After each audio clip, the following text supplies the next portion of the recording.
So my name is Эржебет Чиbi. I'm from Hungary and I work for Pearson, the educational company. You may have heard about us already. I'm the higher education account manager for Pearson, and I cover quite a lot of countries, including Russia, so I'm very glad to be here. Just a few words before I get to the point and I get to the topic of my presentation, which is basically learning management systems and simulations, how to use them, and what impact we can have in our teaching. Just a few words about what we do and what we offer, and these are closely connected to what I would like to say about these tools. So basically, as you might know, we are mainly a publishing company.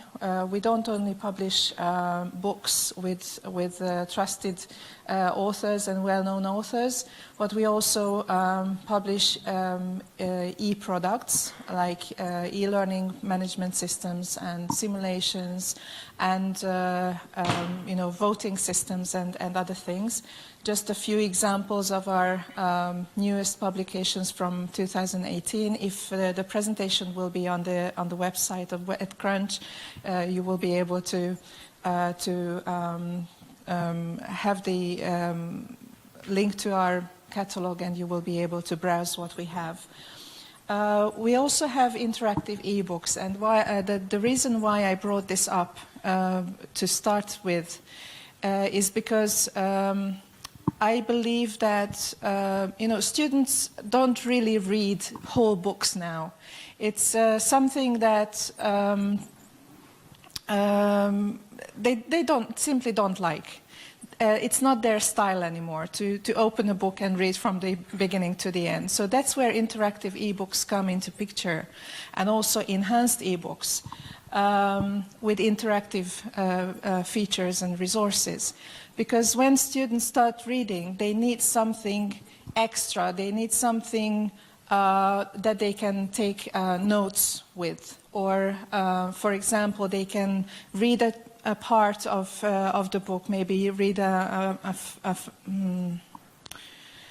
read a part of it, or of the text, and then maybe do a test or watch a video about it. So that's what our ebooks, interactive ebooks and enhanced ebooks can do. Enhanced ebooks are quite new. We have some of the titles in business law and psychology, but there are more coming in the pipeline. So basically, it looks like you read the text, and then there is a video to it, which explains the theory that you have just read about, or it's an example. Or maybe you can do a test under one part, or maybe after a chapter, and then you can test your knowledge. So that's what ebooks can do. Also, we have an interactive bring your own device classroom response system, which sounds a little bit complicated, but it's not. It's a voting system, basically, which you can use in the classroom, in teaching, in real-time teaching. So basically you stand in front of the class and you can ask them questions. They will have their mobile phones or tablets or laptops, and they can answer you immediately.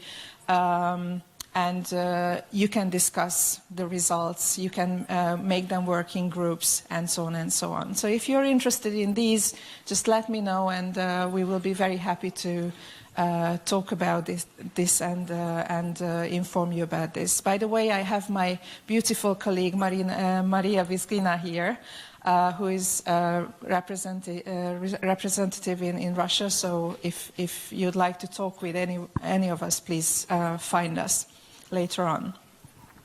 So one more thing about how to get closer to students and how to make more impact on their learning is customizing the content, what you teach.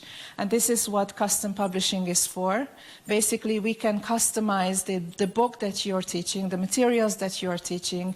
What it means is that you can even choose chapters from original titles. You can add your own materials to it, maybe some questions, maybe even whole chapters, and we can combine this into one book, even in 2 languages, English and Russian, whatever, and then you can give it to your students like that. So basically students will have exactly the book that they need for their teaching. Oh, sorry, for their learning. And you will have the book exactly what you need for your teaching. Right. So let's get to the point. What I came for today is MYLAB and Mastering, which is our learning management system.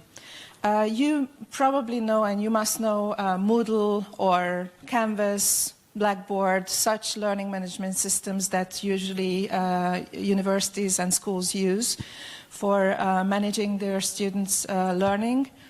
I'm sure you know them, right? Like at least Moodle, quite a lot of people already know and use.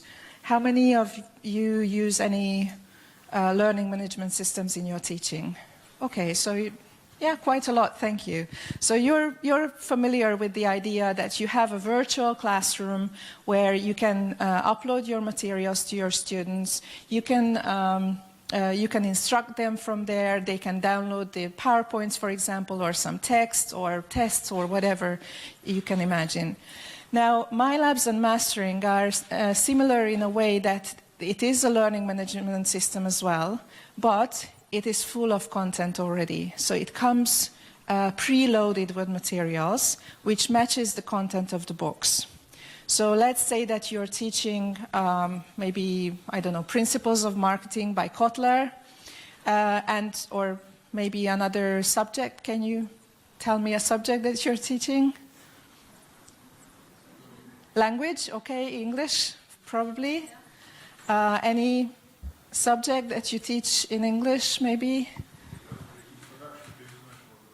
International relations. Okay, so let's say that we have a book on international relations, and if we have a MYLAB coming with it, then it will be full of materials written to match the content of the book. So basically, these are customized content, first of all to the book, and you can also customize the content to your students' needs. There are also study plans, some things called study plans in it, which is basically for self-study for students. So it's not only you instructing your students what to learn, but there are some ready-made materials for them where they can start using on their own, start learning on their own, like you sitting next to them on a Saturday night when they want to study instead of a party, for example, which is quite... Yeah, likely. Not very likely, but anyway. So it's like you sitting next to them, giving them instructions how to move on, what to study, and how to study. These are usually series of questions. I will show you an example. These are usually series of questions that they can answer, and they also get an immediate feedback about what they are actually doing and how they are doing.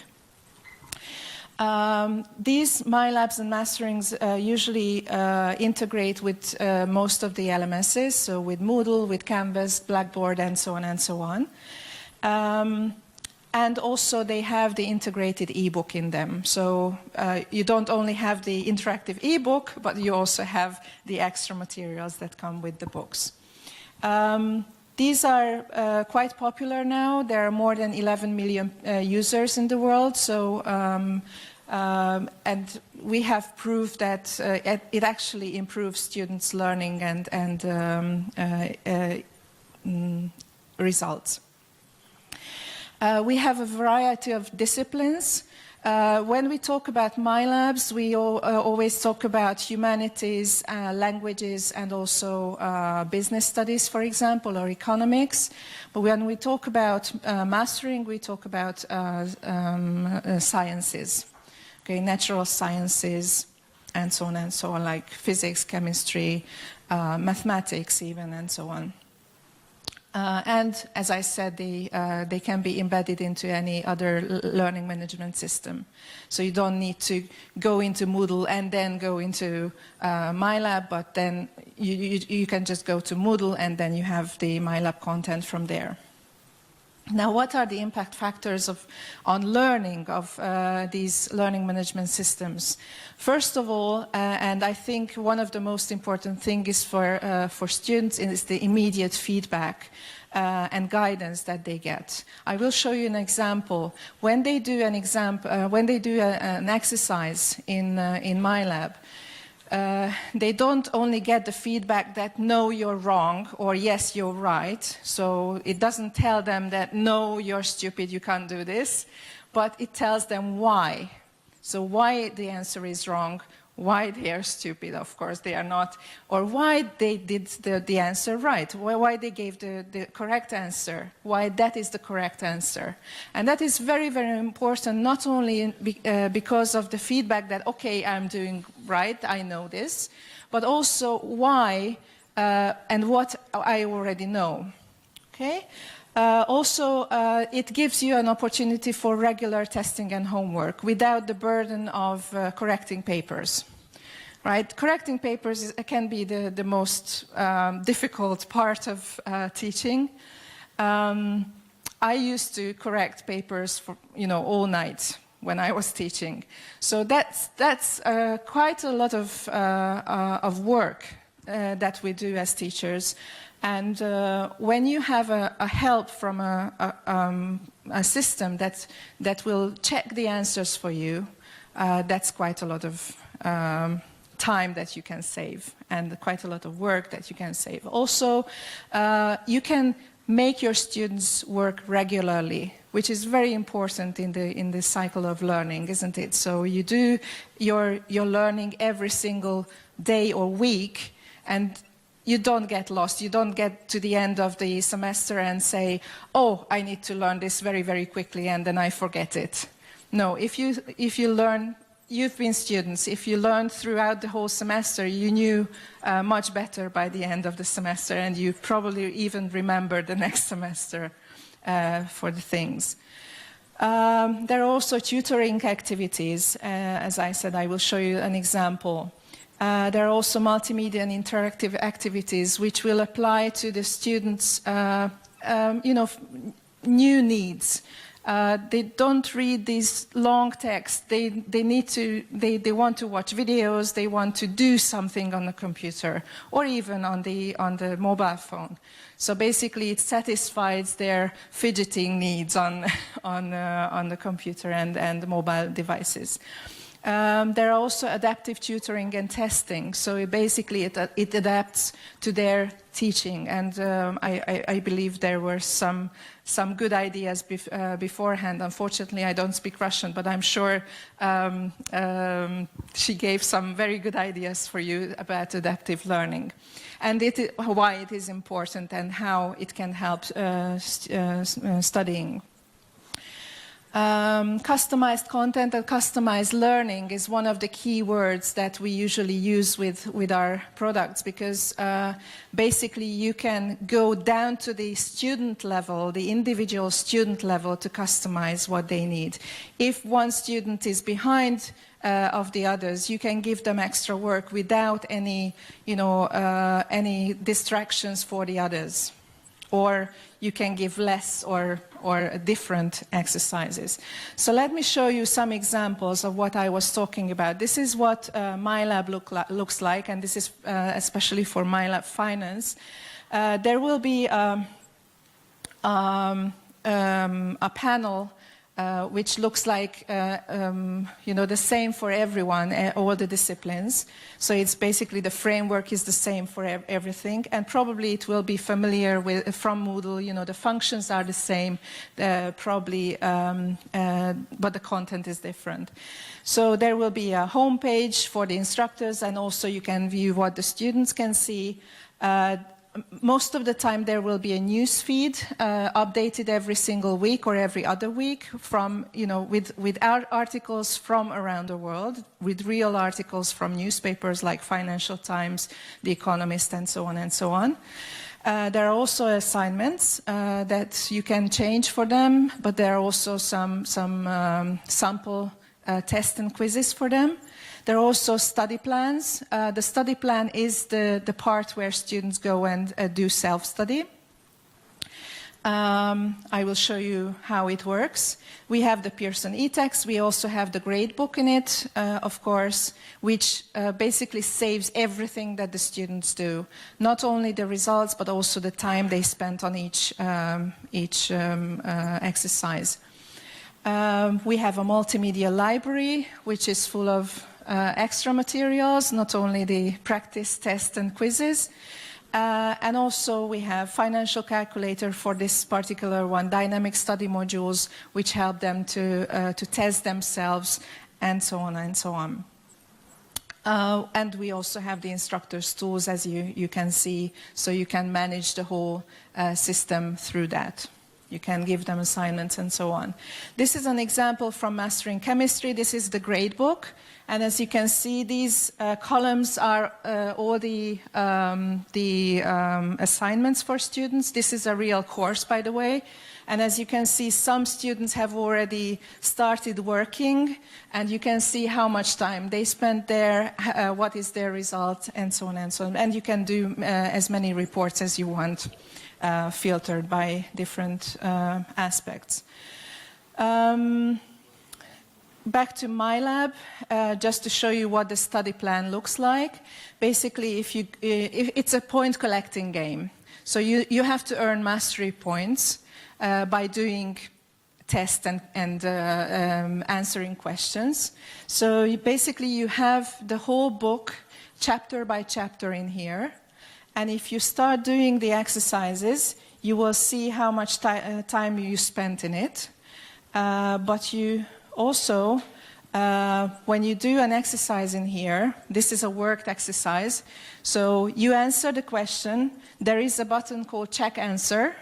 And if you check the answer, it will give you the immediate feedback. And this is a quite elaborate feedback, I know. Sometimes it only says that, no, go to this and this part of the text and read it. But sometimes it gives you a whole explanation of how to, or what to think about when you want to give the right answer. Then you try to do the test again, or the question again, and if you're still wrong, it will give you the answer. So you have 3 times to try. And when it comes to calculation problems, when you finish with one exercise, there will be a button called Similar Exercise, which means that you have the same type of activity with different numbers. So you can practice again and again and again until you know it like this, okay? Until you can solve it very, very easily. Also, you have a question help, because this is for self-study, so it's supposed to help you to study.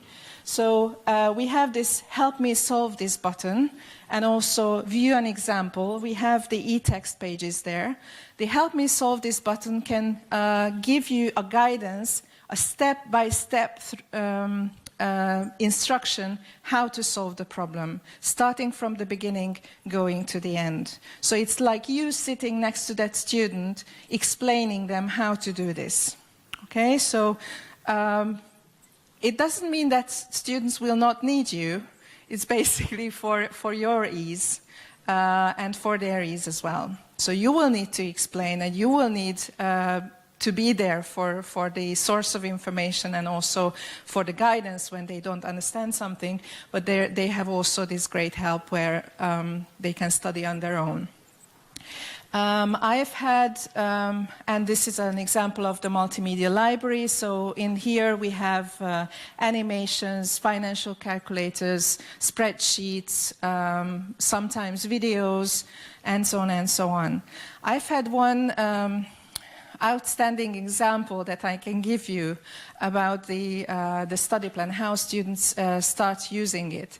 One of my customers, a professor of finance, actually, she was teaching 60 or 70 students in her class. And she didn't want to deal with all the rest of the materials. She just wanted to use MYLAB for testing. And that was okay.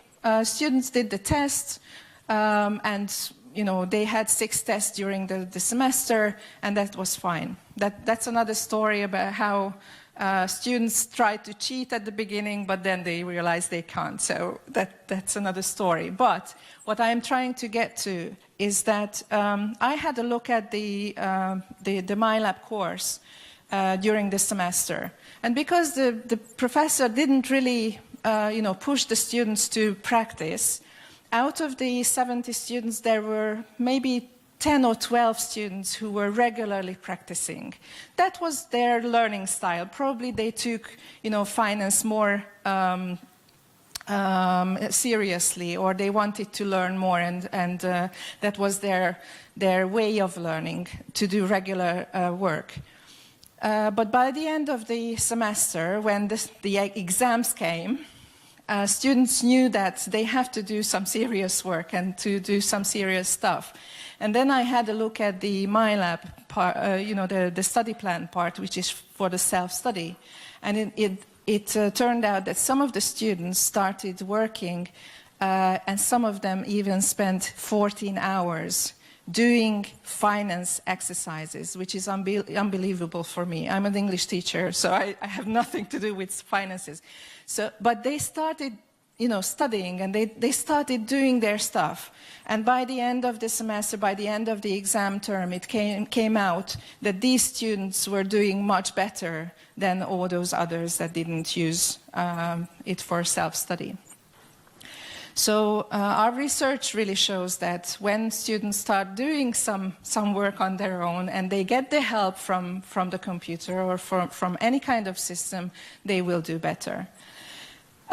We also have, for mostly of the soft skill studies, we also have some simulations, and some of them are embedded into MYLABs, and these are mini simulations. So these are, just real life-like situations, like you are the CEO of a company, and you have to make decisions, and you either ruin the whole company in 5 minutes, or you can make it flourish. So you have to make decisions, and when you make those decisions, you always have 3 options to make your decisions.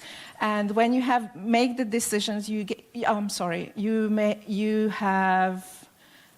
get immediate feedback about what you decided, and was it a good decision or not, or maybe you could have taken a better decision.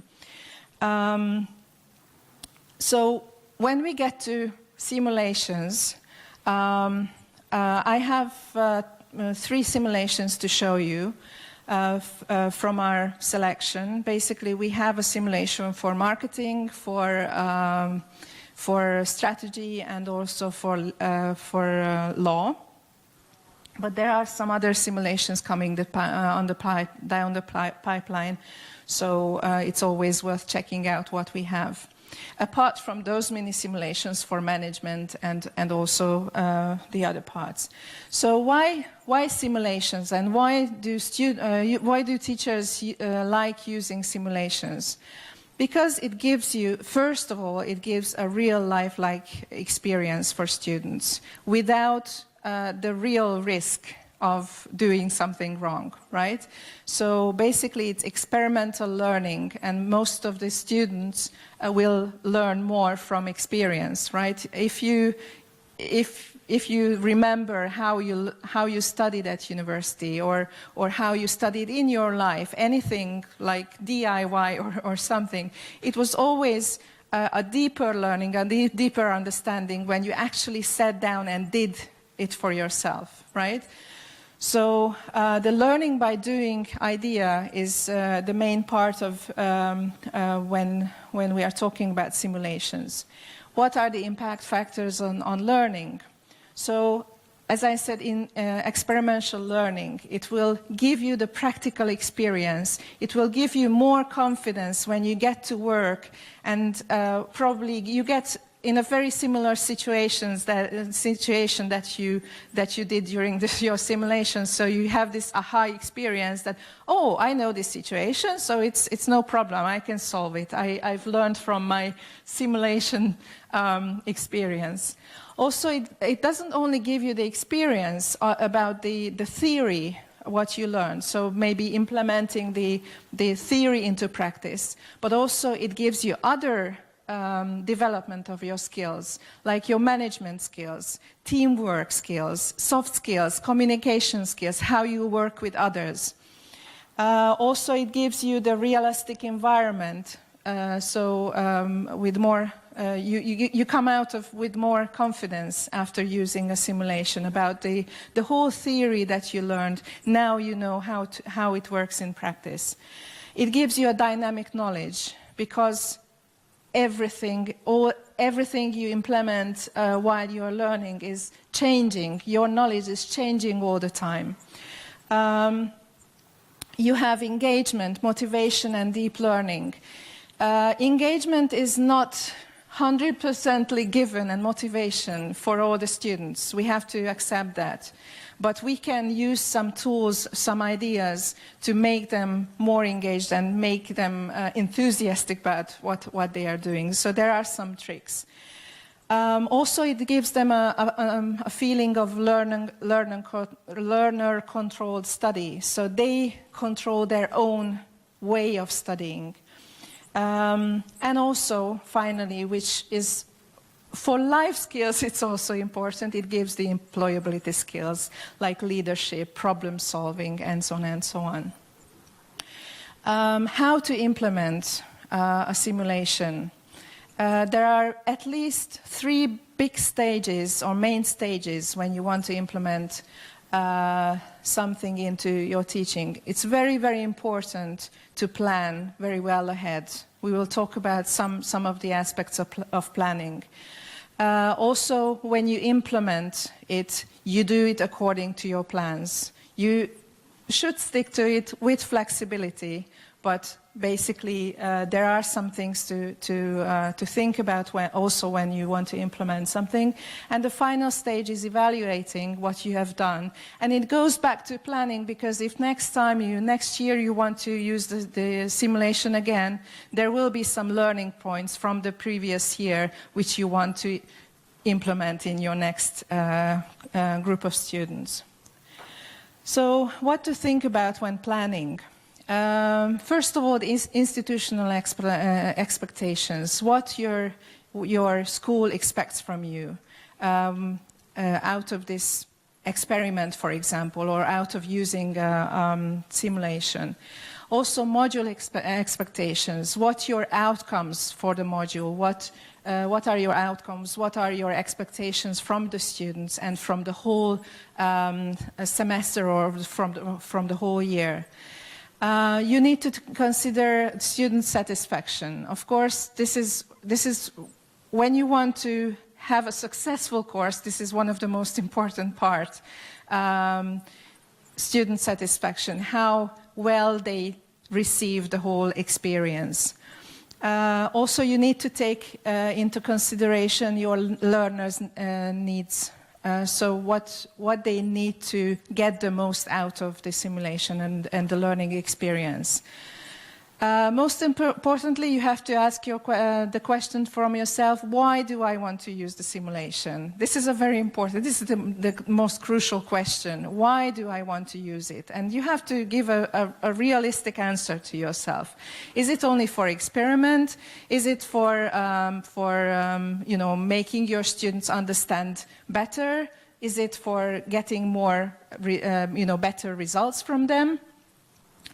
And also, there are some practical issues like how we are going to use the simulation. Is it going to be in the school or out of the school?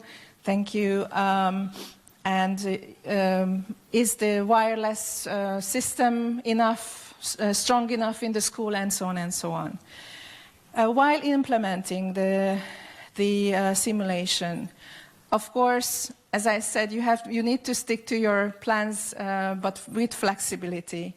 You need to communicate the activities to the students regularly. Even if it sounds boring for them, you need to communicate what and how and why we are doing, right? So it's very, very important.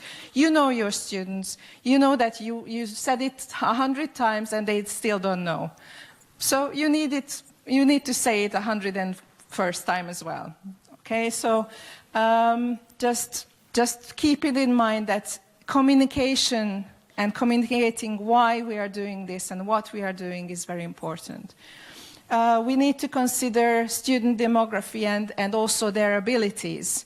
If they are coming from a different cultural environment, or they have different abilities, maybe disabilities. And also we need to think about the performance, how we are going to measure, and measurement throughout the whole simulation is very important as well. So not only at the end of the it's not soaring, but during the simulation. Evaluation, how we are going to evaluate the activity. The activity itself, not only the content but, and what they learned, but the activity itself, how we worked with the simulation, what kind of experience and it gave to the students. How we can compare it with other methods. Okay, what outcomes, what results we got from this kind of method and this kind of method. So we also can compare this. We can also think about our own perceptions of what we did during the simulation and how we did during the simulation, not only the students, like also how we communicated, how we developed our relationship with the students, also the students' relationship between them. You know, peer-to-peer learning is also very important. So when you want them to work together, you need to evaluate how it really worked and what to improve for the next generation of students next time, and what to implement from the previous experiences. So these are all the aspects that you have to take into consideration when you want to use some kind of e-learning environment or a simulation. Let me show you an example of our My Marketing Experience marketing simulation. This is basically what it looks like. This is a simulation game for launching a jeans company. So you need to sell jeans on the market, and you need to think about different aspects of how to launch it on the market. You need to think about your company's name, your image, your promotion, your shop, and everything else that you have in marketing in real life. So basically, we play against each other. Students play against each other on a market, and they need to earn bigger market shares, of course. And they need to make decisions. They need to choose the key performance indicators that they want to be assessed by. So basically, they take their own decisions about how they are going to be assessed. They take the responsibility for their own measurement. So we have metrics and analysis. We have a very nice market information with charts and other information that helps them to decide on how to move on with the story. We also have news bulletins written by real journalists, especially for this game. These give students an idea how to go on, because these are parts of news, like, for example, the price of cotton went up on the global market, so maybe they want to raise the prices for their jeans, and so on and so on. So it gives them a background, a realistic background of information on what to decide and how to decide. Also, they have to they have to take strategic decisions in each round. There are 8 rounds in the game, and in each round they have to take strategic decisions about the brand positioning, the profile, and all the other stuff. And we have tactical actions about maybe you've heard about the 7 Ps of marketing.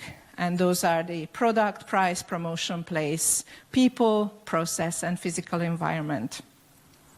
So basically this is what it looks like. After each round, they are given their results, and when they get the result, it's basically a summary for them, and they can decide on how to go on in the next round. Now, the computer will score them automatically. So you as a teacher only need to follow and give them the theoretical background of the knowledge, of the basic knowledge they need to know for solving the problems and making the decisions. But after each round, they get higher points. So it doesn't work like in the beginning I do very, very badly, I made very bad decisions and I'm lost forever. No, every round you get a new chance to do better. And it doesn't only give you points according to what you decide on the prices or what kind of shops or whatever you have, but it also gives you points about your marketing knowledge behind your decisions. Okay, so it takes into consideration how bold decisions and how well you use, how bold decisions you make and how well you use your marketing theory that you have learned from your professor. So this is our marketing simulation. We have a strategy simulation as well.